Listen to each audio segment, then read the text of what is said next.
नमस्कार, मैं हूं आशीष चित्रांशी और आप देख रहे हैं द न्यूज लॉन्च। अब रोजाना हमने एक फैसला किया है कि अमेरिका और ईरान के बीच चल रहे तनाव पर एक अपडेट कम से कम आपको दे, क्योंकि कई कमेंट्स आए दर्शकों के हमारे, जिन्होंने कहा कि अमेरिका ईरान के तनाव पर अपडेट एक लाया कीजिए, आप लोग ज्यादा भले मत लाइए, लेकिन इंटरनेशनल मसला ऐसा है जो भारत पर प्रभाव डालेगा, तो एक अपडेट लाइए। तो आज से वो सिलसिला हम शुरू कर रहे हैं। किसी भी वक्त हम भाव एक अपडेट लाएंगे, लंबा नहीं, 12 मिनट, 14 मिनट, 15 मिनट, जितना कंटेंट होगा बस उतना है। आज अपडेट ये है कि खamenei ने बिल्कुल स्पष्ट शब्दों में अमेरिका के सामने झुकने से इनकार कर दिया। कहा है न तो हम मिसाइल कार्यक्रम में कोई समझौता करेंगे, न तो परमाणु जो संवर्धन है, यूरेनियम इनरिचमेंट जो है, उसमें भी कोई समझौता हम नहीं करेंगे। ओमान के शाही महल में कल 3 घंटे अमेरिका और ईरान, इन दोनों के प्रतिनिधियों के बीच बात हुई थी, जिसमें ईरान के विदेश मंत्री अब्बासी भी थे और अरागची, क्षमा कीजिएगा, अरागची थे, और जो है अमेरिका की तरफ से बिटकॉफ और ट्रंप के दामाद कुशनर, जो जिनका नाम एप्स्टीन फाइल्स में भी वो थे। इस वार्ता के बाद अब अमेरिका को ईरान के तरफ से जवाब दिया जाना कि हम समझौता कतई नहीं करेंगे किसी भी कीमत पर, न यूरेनियम की कीमत पर, न मिसाइल्स की कीमत। ये एक बड़ा झटका ट्रंप के लिए माना जा सकता है, और समानांतर एक तरफ तो झुकने से इनकार, दूसरी तरफ मिसाइलें तैयार। दूसरी खबर जो ये है वह भी ईरान से ही है। ईरान ने कहा है कि अमेरिका के जितने बेस हैं मिडिल ईस्ट में, वो कतर में है, ओमान में है, मिस्र में है, इराक में है, कुवैत में है, यूएई में है, इन सभी देशों में जितने उसके सैन्य बेस हैं, उन सैन्य बेसों पर अटैक के लिए हमारी मिसाइलें तैयार हैं।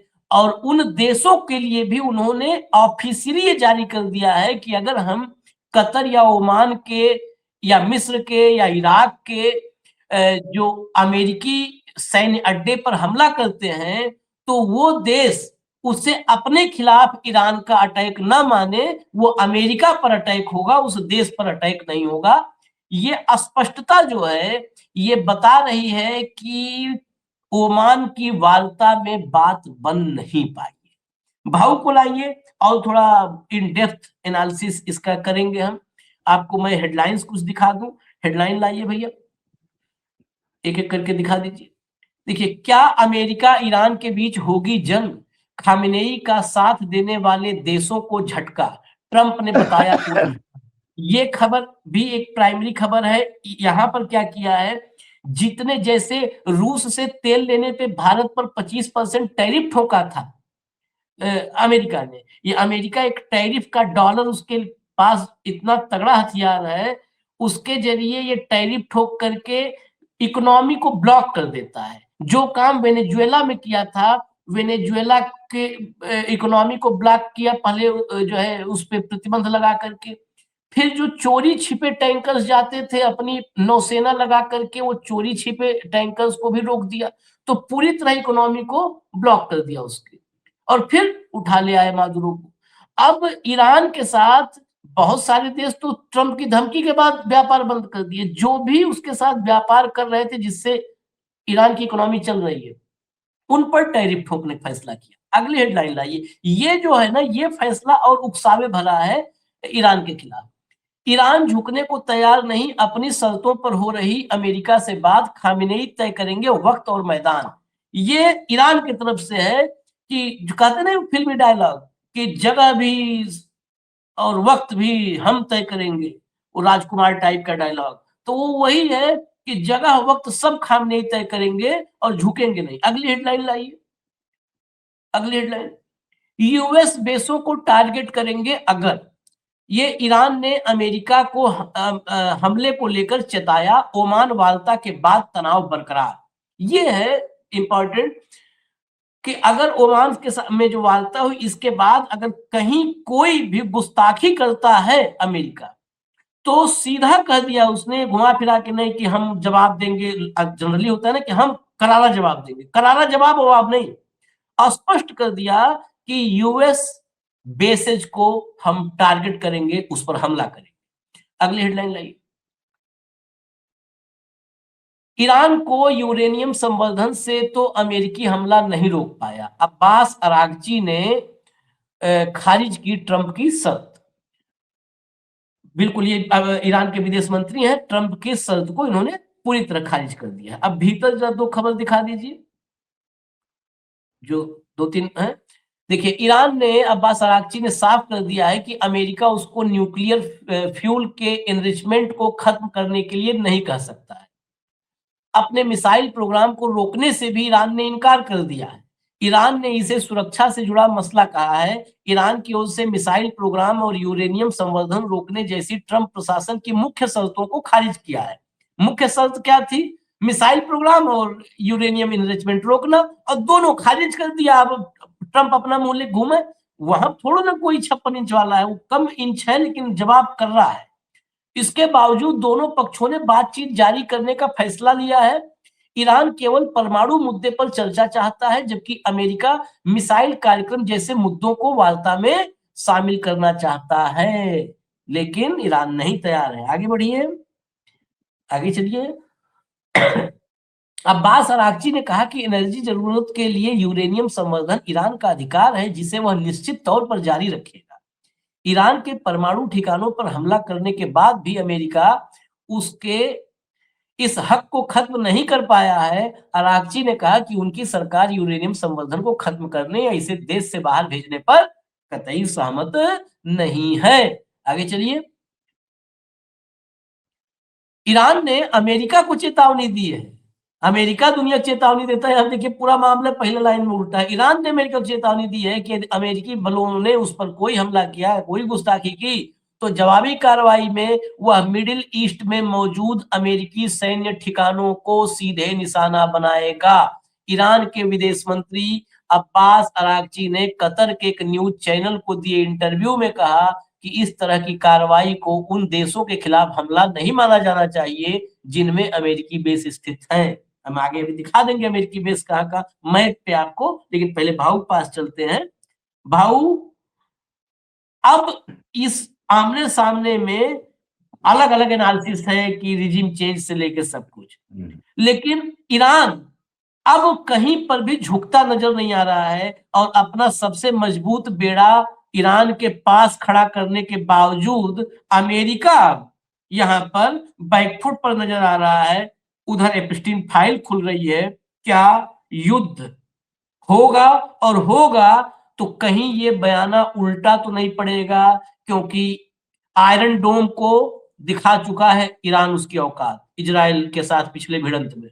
एग्जैक्टली अभी तक ईरान और इजराइल के बीच में जब भी युद्ध हुआ तो अमेरिका ने डायरेक्ट इंटरफेयर कभी नहीं किया था, और इजराइल हमेशा ईरान पे हमला करता रहा। ईरान एक संयमित रिप्लाई देता रहा, लेकिन इस बार ईरान ने खुल के हमले किए, और इजराइल के युद्ध में शायद पहली बार ईरान इजराइल में इतना ज्यादा नुकसान जान माल का इजराइल को हुआ।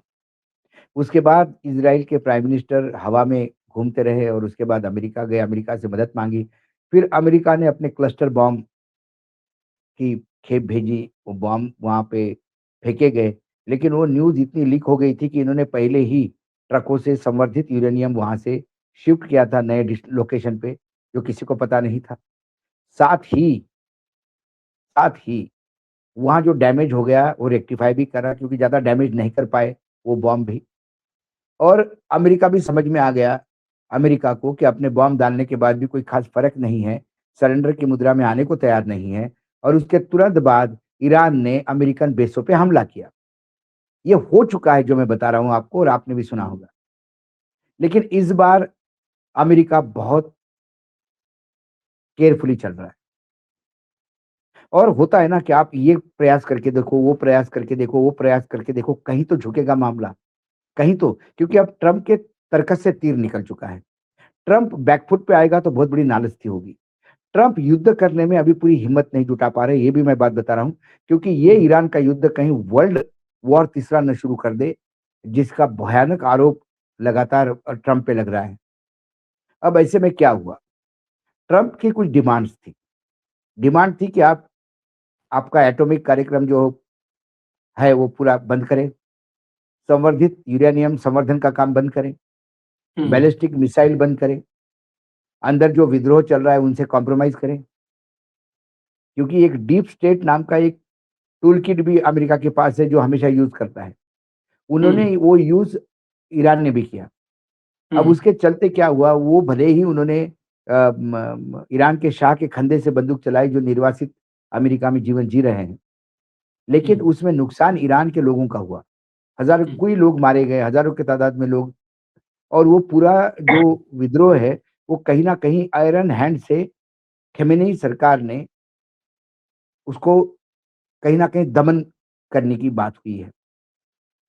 अब इसको दो पर्सपेक्टिव से देखते हैं और हम उसमें जाते नहीं उसमें क्या हो रहा है।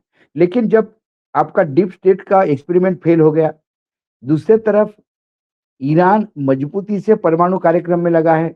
ईरान के पास मिसाइल स्ट्रेंथ जो है वो अभी तक दुनिया को मालूम नहीं। बाकी लोग तो अपना एक्सपेरिमेंट करके लोगों को बताते हैं कि आज 24 मील और 300 मील और 800 मील और 1200 मील वाला मिसाइल दिया। ईरान ने किसी को नहीं बताया ईरान का मिसाइल क्या है। ये पहली बार इजराइल के समय सारे देश को पता पड़ गया।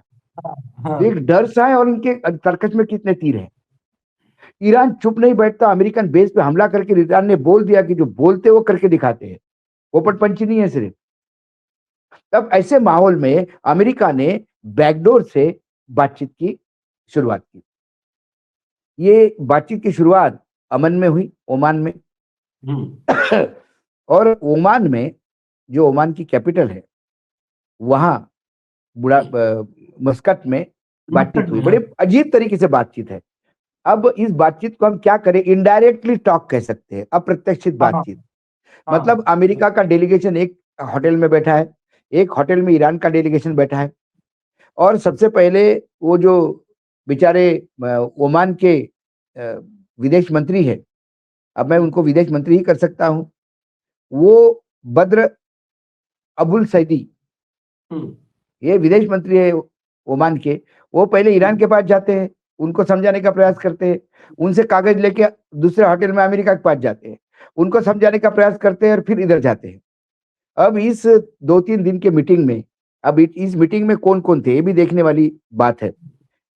ईरान के तरफ से विदेश मंत्री थे अब्बास अराघाची, वो वहां पे थे, और अमेरिका की तरफ से स्टीव विटिकॉफ, ये उनके स्पेशल रिप्रेजेंटेटिव है, और अपने दामाद जेरेड को भी भेजा है।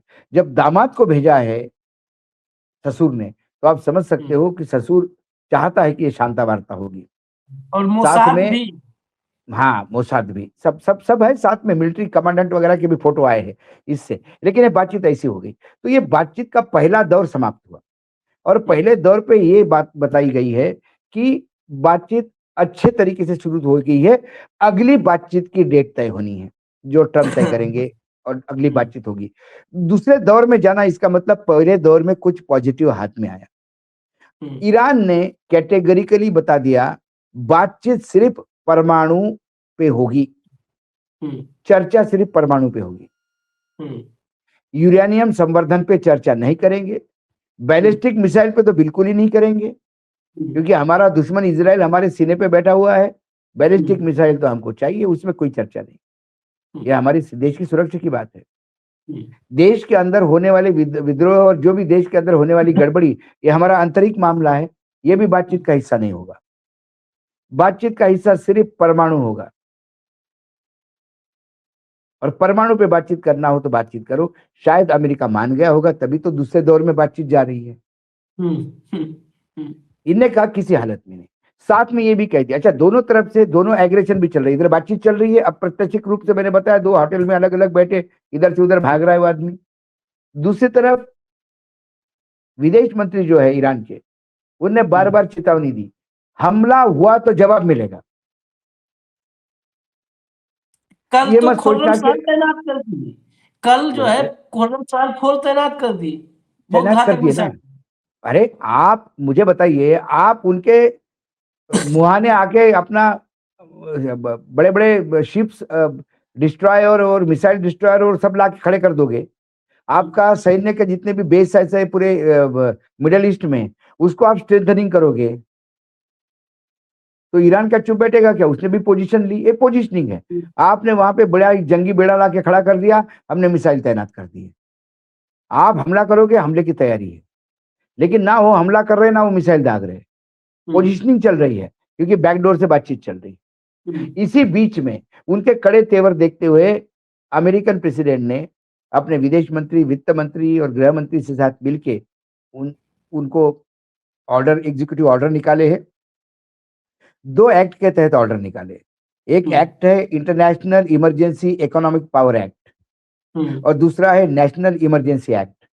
इन दोनों एक्ट का सहारा लेते हुए, कानून का सहारा लेते हुए, उन्होंने ईरान के साथ जो भी प्रत्यक्ष और अप्रत्यक्ष रूप से व्यापार करेगा, उस पे हम टेरिफ जोड़ेंगे, ये घोषणा कर दी। टेरिफ कितना होगा, क्या होगा, ये नहीं। साथ में करीब करीब 40 ऐसी कंपनियां हैं जिनके टैंकर ऑपरेट करते हैं, जो फैसिलिटेटर है टैंकर का पूरे धंधे में, इस तेल के धंधे में, उनको भी वार्निंग दी। कई जगह जहाज टैंकर सीज किए गए। वो प्रयास कर रहे हैं कि ईरान को वेनेजुएला जैसे इतना कॉर्नर करे, लेकिन वेनेजुएला और ईरान में बेसिक फर्क है कि वेनेजुएला बिल्कुल लग के था अमेरिका के। हाँ, यहाँ ईरान थोड़ा दूर है और ईरान चाइना के नजदीक है लॉजिस्टिकली, और चाइना ईरान से तेल ले रहा है। चाइना को इस सैंक्शन का कोई फर्क नहीं पड़ता।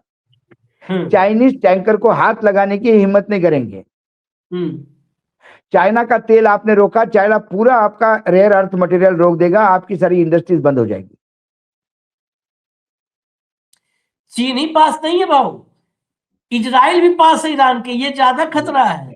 खतरा है, इजराइल पास है, साथ में उधर कोरिया ज्यादा दूर नहीं है। वो वो बिगड़ेल तो औलाद अमेरिका पे इजराइल ब्लास्ट बिक जाएगा। बेहा बिक जाएगा उसमें। वो क्या गया, 2 बड़े सांडों की लड़ाई में बागड़ का नुकसान हो जाएगा। तो ये बड़ा क्लिष्ट मामला है। वो ट्रम्प को लगता है कि मैं दबाव लगाऊंगा और बस बंदूक और दिखा ली, बस गोली डाल दी, बस फायर करूंगा, बस फायर करूंगा। वो बोलता कर फायर, तू करके दे, चल ये भी आजमा ले। तो वो भी कॉशियस है। अच्छा, ईरान की तैयारी कितनी है, ये सब किसी को पता नहीं। ईरान पिछली की वाली तैयारी, में मिसाइलें ईरान की निकलने तैयारी लगी तो। इजराइल में ईरान ने झलक दिखा दी थी। उस ट्रेलर से पिक्चर देखने की हिम्मत नहीं कर रहे। बहुत बड़ी हॉरर फिल्म है ये। तो अभी तक जिन प्रदर्शनकारियों के पीछे खड़े थे ट्रम्प, अब उस पर एक शब्द बोलने के लिए तैयार नहीं है। मरवा दिया बेचारे को। मरवा दिया। वहां पे उधर अमेरिका रशिया के पास यूक्रेन को मरवा दिया, ये बोल के कि साथ है, साथ है, साथ है। ये किसी के सके नहीं है।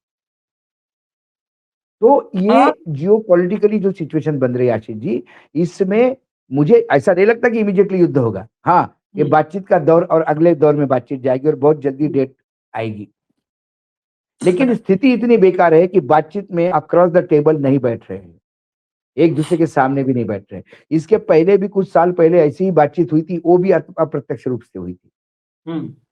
और वही ओमान में ही उन्हें इंटरव्यू में कह दिया एक टेलीविजन को कि बातचीत अपनी जगह पे, अगली डेट हो सकती है, अगली बातचीत की डेट आएगी, लेकिन ये सनद रहे, जो जमवाड़ा आप कर रहे हो हमारे अगर अर्ध गिर्द, हिम्मत मत करना फायर करने की, बहुत कड़ा जवाब मिलेगा। जवाब दिखा देते ना, मैप दिखाइए भैया, मैप दिखाइए, ये मैप देख लीजिए, फिर कार्यक्रम खत्म करेंगे। मैप दिखा दीजिए। US military presence in the middle east, आप ऊपर से देखना शुरू करिए, बिल्कुल ऊपर से। सीरिया, सीरिया में बेस है 1000 से 2000 सैनिक। फिर इराक में है, इराक के बगल में आइए कुवैत, कुवैत के नीचे आइए बहरीन, बहरीन के नीचे आइए वो छोटा सा कतर, कतर के नीचे आइए यूएई, यूएई के बगल में आ जाइए ओमान, जहां पर वार्ता हो रही है, बातचीत चल रही है। फिर इधर आएंगे आप तो ये आपको जिबूती दिखेगा, जिबूती बहुत छोटा सा जो ब्लू सा दिख रहा है बिल्कुल छोटा नीचे, हाँ हाँ, जिबूती है, उसके ऊपर फिर फिर सऊदी अरब है, फिर अरब है, जॉर्डन है, फिर तुर्की है, और टर्की जो है। यहाँ पे नहीं दिख रहा मिस्र, मिस्र में भी इनका जो है अमेरिका का बेस मिस्र में भी है। तो मिस्र, उसके बाद ये 4 5 6 7 8 9 10 11 12 12 तो आपको यहीं पर नजर आ गए। ये 12 ईरान के रेंज में है, बिल्कुल मतलब कंफर्ट जोन में, क्योंकि मिसाइल के मामले में ईरान ने ये दुनिया को दिखा दिया है कि मिसाइल प्रोग्राम उसका बहुत आगे बढ़ चुका है। क्योंकि जो जो उसने नागिन नाग कौन कौन सा मिसाइल दिखाया है जब इजराइल को, तो आयरन डोम जिसे दुनिया में सबसे सुरक्षित मिसाइल रक्षा प्रणाली माना वो गया था, ध्वस्त हो गया, उसको आप इंटरसेप्ट नहीं, उनके मिसाइलों को आप इंटरसेप्ट नहीं कर पाए, आप अपने आंखों के सामने बिल्डिंगें ध्वस्त होते हुए देख रहे थे। तो इसलिए ये इतने सब टारगेट पर नहीं, हैं अमेरिका नहीं के। तो पहली बार इजराइल और किसी और के झगड़े में पहली बार, मतलब इजराइल किसी से भी लड़ता तो इजराइल अपने आप में एक ताकतवर शख्स हाँ, देश हाँ, था। पहली बार इजराइल की मदद के लिए अमेरिका को अपने बॉम्बर भेजने पड़े, अमेरिका को उस युद्ध में इंटरवेन होना पड़ा, अमेरिका को बॉम्ब डालने पड़े।